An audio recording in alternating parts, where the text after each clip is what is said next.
5 seconds. It was suggested by the Commission that there should be a separate department for the scheduled tribes. This matter was considered in the conference, but it was generally felt that if the scheduled caste and the scheduled tribes are separated to be dealt with by different departments, there will be a good deal of duplication of work because two sets of officers will have to traverse the same area and more or less consider the same problem.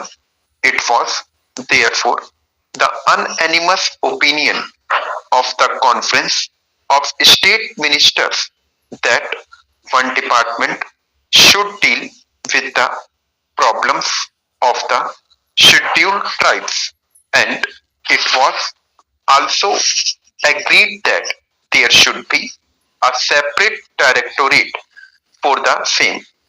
If there is a separate directorate, then it can concentrate on problems concerning the scheduled tribes. It was also suggested that this directorate, which will have to be set up in all the states and especially in states where the population of the scheduled tribes exceeds 1 million, should also look after the work relating to the de-notified and the nomadic tribes. In addition to, as I said, the work relating to the scheduled tribes, the conference was in favor of having tribes advisory councils to advise on the protection and development of the scheduled tribes in all the states and union territories, whether they have scheduled areas or not. The House, I am sure, is aware that there are scheduled areas and non-scheduled area. Even in non-scheduled areas, a large number of scheduled tribes live. But for the special programs, we have decided to concentrate on the scheduled areas first. I shall come to that point later on, but I am merely mentioning that the scheduled tribes live both in scheduled areas and in non-scheduled areas. It was decided that wherever at present there should be a combined reservation in the services for the scheduled caste and the scheduled tribe, separate percentages of reservations should be fixed by the state governments, and it was agreed that the state governments would instruct all local authorities like municipalities, panchayat samitis, and Jila Parishad etc. to follow the policies laid down by them in regard to the representation of all scheduled tribes in the services. It was decided to have a small committee of officials from the tribal welfare departments and the different departments at the state level to ensure coordination.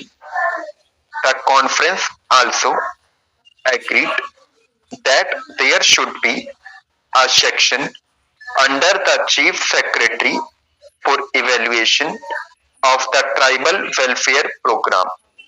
If all these and other decisions taken at the conference are implemented with speed, as it is hoped there will be considerable improvement of the conditions which exist at present.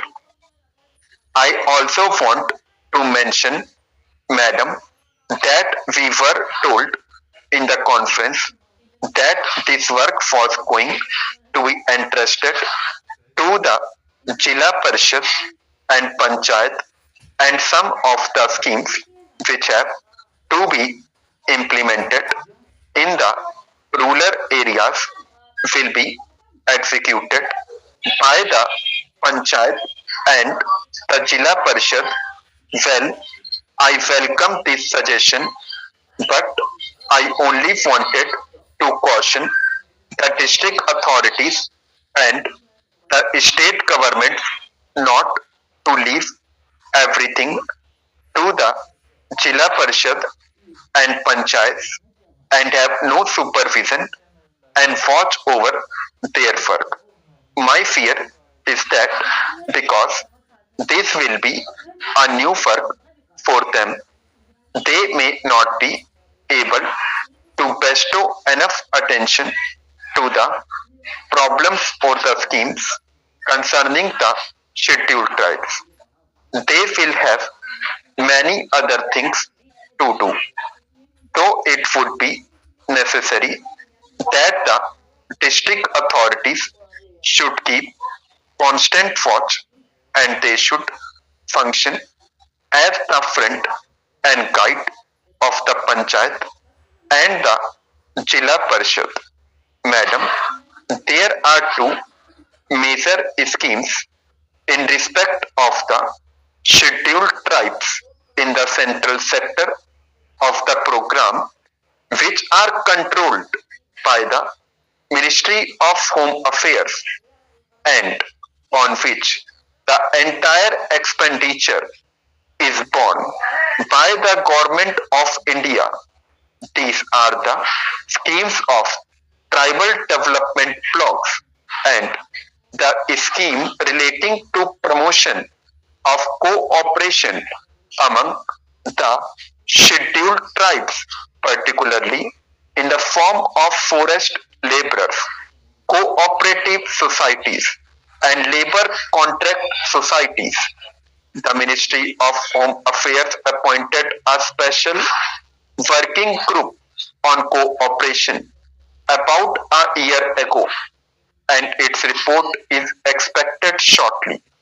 That group will make detailed recommendations regarding the organization and structure of the society and other matters pertaining to the cooperative movement in areas predominantly inhabited by the scheduled tribes.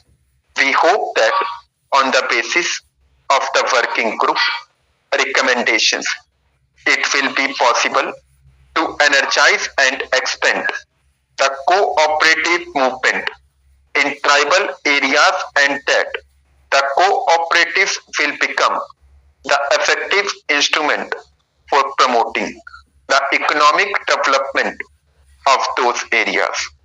The other program, which is the major one and in which a great deal of interest is being evinced by the tribals themselves, is the program of tribal development blocks.